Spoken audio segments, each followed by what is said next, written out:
Selamat datang di Warteg. Jadi Warteg ini merupakan konten yang kepanjangan yaitu Warta Terkini. Nah, jadi di konten kali ini tuh gue sama teman-teman gue tuh akan ngebahas kayak berita-berita terbaru dan informasi yang update gitu loh. Tentunya nggak sendiri juga, gue ditemenin sama temen gue yaitu Arif. Halo Rif. Halo. Dan ada Terados. Halo Ter. Nah,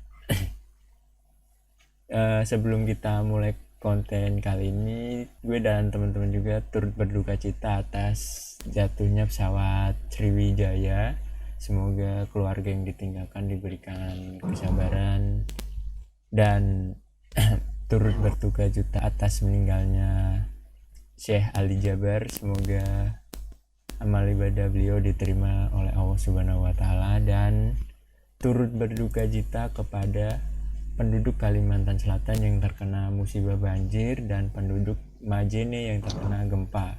Semoga masyarakat di sana diberikan kekuatan melewati bencana ini.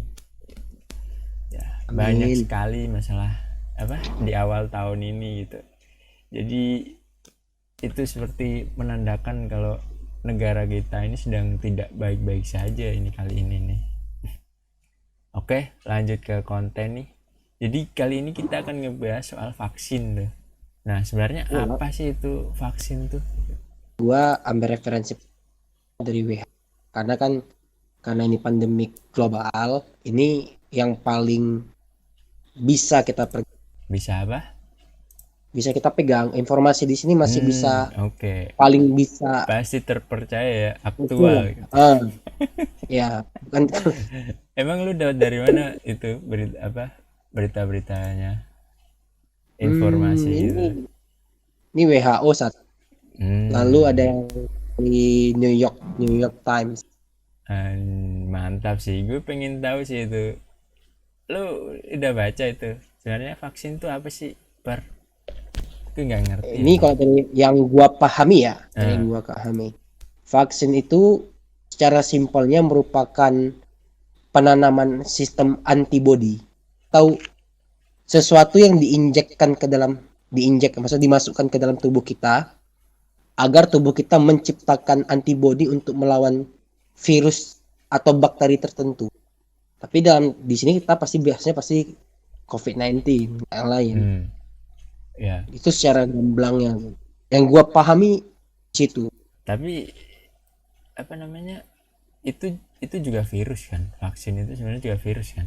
Nah, kalau dibilang juga virus, nggak semua. Kalau ini nggak semua. Ini kalau macam-macam jenisnya ya? Iya, tergantung vaksin itu kan banyak metode pembuatannya. Mungkin ada teknik pembuatannya itu nggak dari virus. Mungkin ini pasti perkiraan karena rata-rata disebutin sih memang inactivated virus atau bagian dari virus atau bagian dari. Jadi ini kita atau rekayasa genetika, ambil rekayasa genetika kan nggak dari langsung mungkin, atau juga mungkin yang ngerti ini bisa menjabarkan. Sebenarnya gue baca cuman nggak begitu full gitu. Bahkan gue baca pun juga ini merupakan kayak hal baru. Tapi apa ini sama gitu kayak yang biasa kita lakukan waktu kecil kayak posyandu gitu-gitu? Sama. Seharusnya kayak polio ya kan? Kayak polio. Kayak folio anjing, kayak kertas. Iya kan? Polio kan? Atau saya salah? Polio. Kagak, gue nyebutnya itu typo ke folio. Kertas. Lagi. Nah, sistem kerja vaksin tuh gue bingung nih.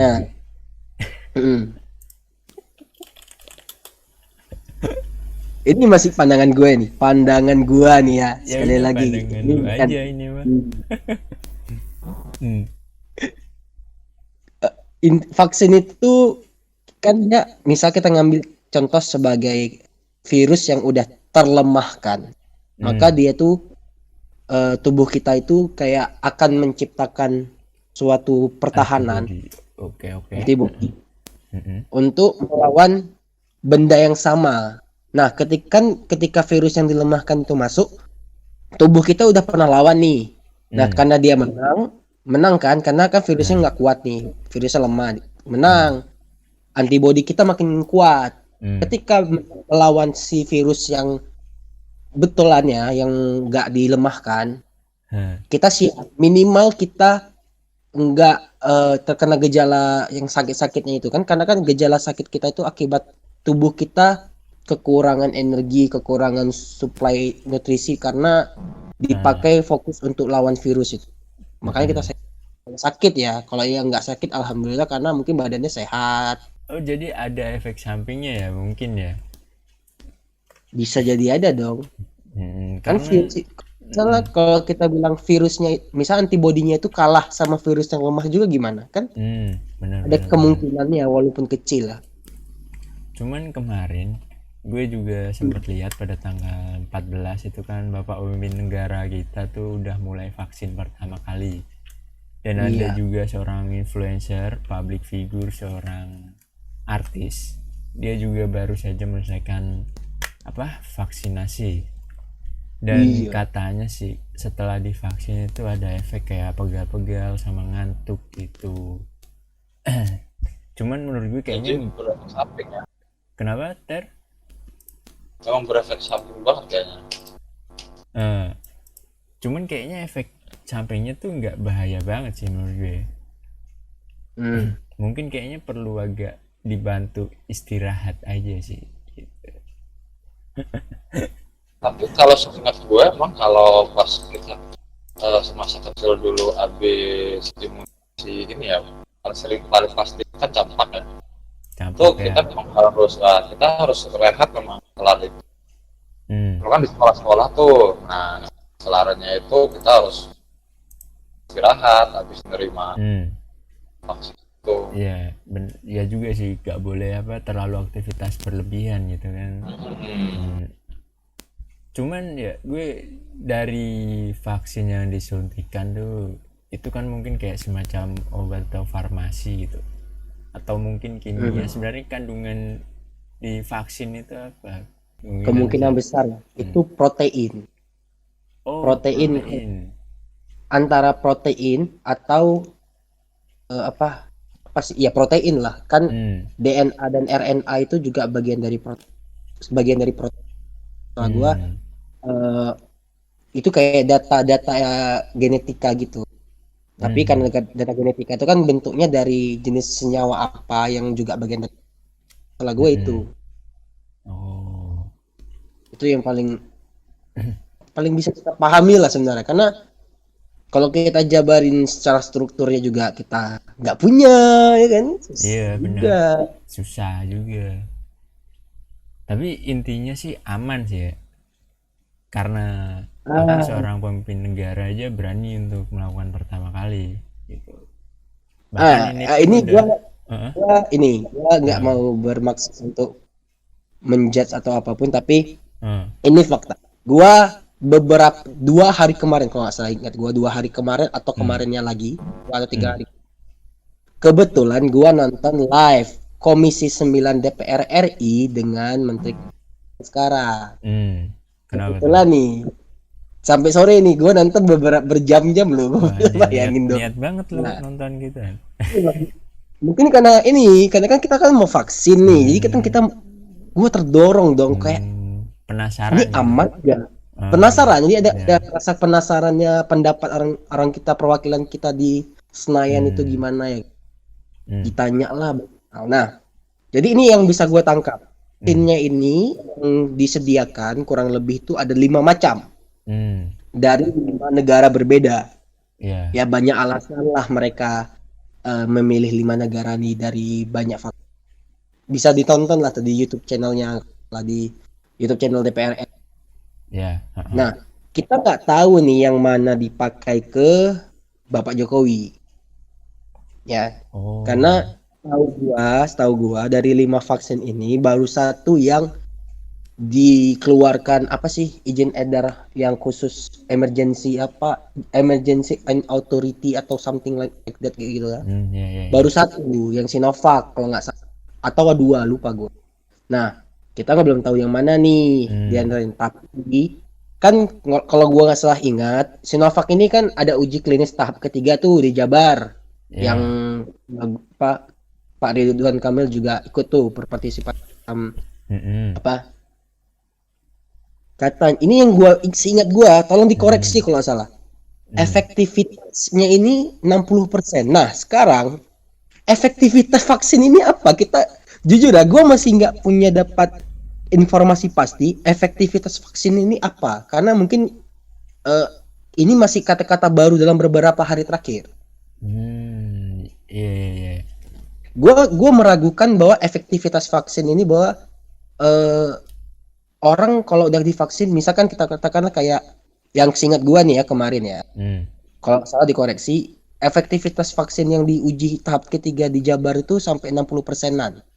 Apakah hampir 40% ini itu nggak efektif atau punya dampak samping atau gimana? Kita nggak punya deskripsinya nih sekarang. Sih, benar juga sih. Jadi buat kalian yang ngerti, misal mendengar podcast ini atau ngerti tentang itu, bisa dikoreksi di kolom komentar ya. Oke. Nah, lanjut Bar. Sama tukar informasi. Itu satu. Kalau nggak salah gue ingat itu yang Sinovac yang di Jabar. Di kita sendiri yang uji tahap ketiga. Kalau nggak salah gue ingat lagi ada juga untuk vaksin yang sama diuji di Brazil. Diuji di Brazil, efektivitasnya itu cuman 50%-an kalau gua nggak salah ingat. Dan itu dipertanyakan oleh gua lupa siapa ya orangnya, tapi pokoknya orang Komisi 9 DPR itu nanya bahwa Brazil aja menguji efektivitasnya cuma 50, nih bagaimana. Kebetulan ketika hari itu gua nonton sampai penutupannya, bagian ini nggak dijawab. Bagian ini dari baik BPOM atau dari pihak belum jawab. Mungkin di hari berikutnya kan mereka lanjut itu. Gua nggak nonton lagi di situ. Mungkin coba karena itu kan berjam-jam tuh. Wah, nontonnya aja tuh gila juga tuh kalau kita nonton dari pagi sampai sore ya kan. Mungkin kalau ada dapat informasinya bisa di-share lah komentarnya kan. Bener. Cuman apa ya?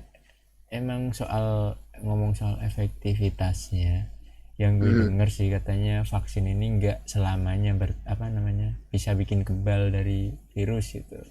Katanya itu efeknya hanya sementara aja vaksin tuh. Oh gitu. Gimana tuh? Gua nggak dapat sih informasinya. Itu sih. Dan sekarang gini deh, misal lu disuntik vaksin. Nah, berarti itu bukan berarti lu bakal kebal, bakal auto aman dari virus gitu. Itu efeknya sekitar sementara aja, entah berapa bulan atau berapa minggu, gue juga nggak tahu detailnya. Dan bahkan katanya infonya sih, katanya orang yang udah pernah terjangkit COVID itu nggak boleh divaksin lagi gitu. Entah ini untuk efisiensi untuk orang yang belum pernah terjangkit atau emang untuk anggarannya, mungkin gue juga nggak tahu juga gitu kan. Gue ingat satu hal nih informasi. Kenapa? Gue ingat kalau nggak salah beberapa waktu yang lalu di podcast ya Deddy Kobuzer itu datangin Dr. Tompi. Ini yang gue ingat ya, Dr. Tompi, dan membahas salah satunya masalah vaksin. Ini 1 minggu yang lalu nih dengan Dr. Jadi yang dibahas itu kalau nggak salah gue ingat masalah vaksin dan mutasi dari atau ragam jenis dari COVID-19 ini sendiri. Jadi ini kalau salah lagi tolong dikonfirmasi ya. Ini kalau salah lagi coba diluruskan lah. Ini yang gue ingat karena ini gue udah nggak nonton lagi setelah waktu hari A dirilis. Vaksin itu sifat spesifik. Jadi misalnya COVID ini ada 9 jenis nih. Jadi kita harus disuntik vaksin 9 jenis.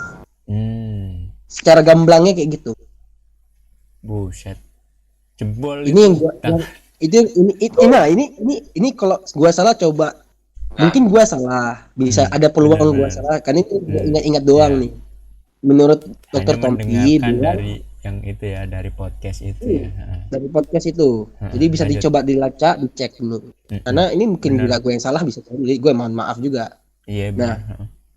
karena mereka berdiskusi jika jumlah varian COVID itu udah berapa. Nah, ini gue punya informasi terbaru nih. Dari New York Times 8 Januari 2021. Setidaknya total akumulasi terdapat 23 jenis mutasi COVID-19 dengan yang terbagi dalam 8 jenis. Tidaknya dari 23 itu diklasifikasikan lagi ke 8. Berarti total yang ada tuh setidaknya 8, minimal harus ada 8 vaksin minimal. Kalau kita tangkap. Mengumpulkan 23 jenis mutasi. Ilmuwan adalah yang menjadi perhatian khusus para ilmuwan adalah 8 mutasi yang mempengaruhi gen untuk protein yang disebabkan lonjakan permukaan. Gua nggak paham lah. Intinya ilmuwan itu cuma menspesifikasikan cuma 8 dari 20. Ngeri juga sih pas pikir-pikir. Nah, kalau berapa vaksin? 9 ya? Yang 9. Ini yang sekarang loh, belum nanti yang akan ada mutan baru. Jadi Gua ingat itu gimana? 9 kali suntik sekali suntik aja udah males banget, apalagi 9 kali.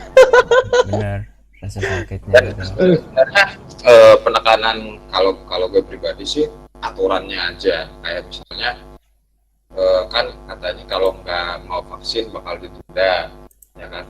Nah, kalau si vaksin ini gratis, nah it's okay. Di luar sana banyak kok orang yang mereka yang sebenarnya mau aja. Tapi kalau misalnya aturannya yang bikin beribet ya istilahnya, bikin beribet kayak lu nggak vaksin, jatuhnya kayak anti banget gitu langsung sama pemerintah, membahayakan nyawa segala macam ya. Kalau misalnya dengan pemikiran kayak gitu, ya lu cabut dari sini nggak apa-apa, itu aturannya udah dibikin. Iya benar. Nggak usah negatif thinking ya.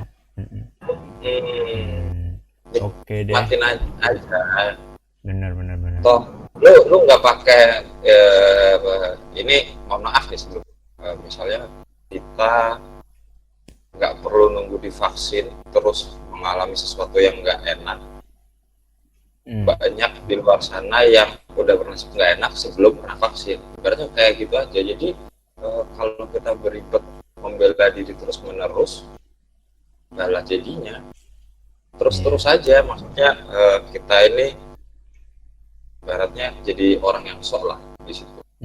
Kalau menurut gue sih, kalau udah pokoknya aturannya vaksin, nggak vaksin terserah, tapi kalau misalnya vaksinnya gratis boleh diadakan aturan, kalau nggak vaksin kena denda, gitu aja. Benar. Oke deh, kayaknya waktu kita juga terlalu singkat nih. Gue langsung ke pertanyaan akhir aja deh. Ini kalian masukan atau mungkin pendapat kalian soal vaksin ke depannya biar lebih efektif lagi tuh kayak gimana sih? Gue coba Arif deh, pendapat lu Rip. Kalau gua sih dua hal. Pertama, pastikan efisiensi itu apa. Misalkan kita gimana caranya mengambil dampak paling kecil dengan keuntungan paling kecil gua, dan pastikan itu memang benar. Itu satu. Yang kedua dari gua nih bukan pendapat gua aja nih, gua ngambil dari referensi dari jurnal berjudul Vaksin oleh Terar E dan Manca dan kawan-kawannya tahun 2019 yang dapat dicari di Science Direct. Intinya untuk menciptakan kepercayaan masyarakat terhadap vaksin harus diambil penanganan komunikasi ke publik yang meyakinkan dan meluas. Karena di sini jurnal ini kan diklasifikasikan 5 jenis vaksin untuk ibu hamil di sini. Satu vaksin itu dominannya hampir tidak ada yang menolak dan cuma segelintir yang netral. mayoritas menerima, tapi ada yang lain juga mayoritas itu tidak, tapi yang netralnya juga lumayan banyak, atau bahkan yang tidak tahu sama sekali maksudnya. Nah, kalau dari kesimpulannya berarti gencarnya itu bukan memberikan kayak gini loh, kita ambil kata-kata dokter Tirta dulu lah. Vaksin datang hatiku gembira, itu sebenarnya tidak membangun, karena yang harus dipastikan bahwa masyarakat tuh merasa aman dengan vaksin. Maksud aman ini terhindar dari dampak negatifnya. Dan sosialisasinya itu ini siapa bilang ya? Salah satu orang ID bilang, kalau nggak salah di televisi, sosialisasi itu bukan cuman pamflet, tapi juga edukasi. Kalau itu, insya Allah kita bisa melalui ini dengan amin. Oke. Halo. Yuk. Nah, kalau lu pendapat lu atau mungkin ada saran lu kalau soal vaksin ini biar lebih efektif buat masyarakat gitu? Ya nggak jauh beda sih. Ya memang dicoba dan disosialisasikan itu jauh-jauh hari, dan adanya rasa paksaan itu dihilangkan. Jadi ada benar-benar tertulis kalau misalnya ini nggak semua orang bisa effort, ya nggak semua orang afford, ya nggak semua orang bisa bayar dengan sejumlah sekian itu harus vaksin, tapi enggaknya berikanlah yang terbaik lah kalau menurut gue buat rakyat. Oke. Kalau dari gue sendiri sih kalau emang vaksin ini gratis ya dan bisa menjangkau masyarakat, sehingga mungkin perlu ditambah untuk daya tahan. Yang infonya kan kalau orang yang udah terkena COVID itu nggak boleh vaksin lagi. Kalau menurut gue ini perlu ditambahi dengan vitamin gratis kepada para masyarakat gitu. Wow. Pengaplikasian 3M ya? Bukan 3M lagi, 4M, 5M dari sebutin. Sekarang kan vitamin kan gampang tuh, murah. Di Indonesia juga bisa bikin kan. Nah, itu enjoy amat parah. Ya oke, gitu aja untuk konten kali ini.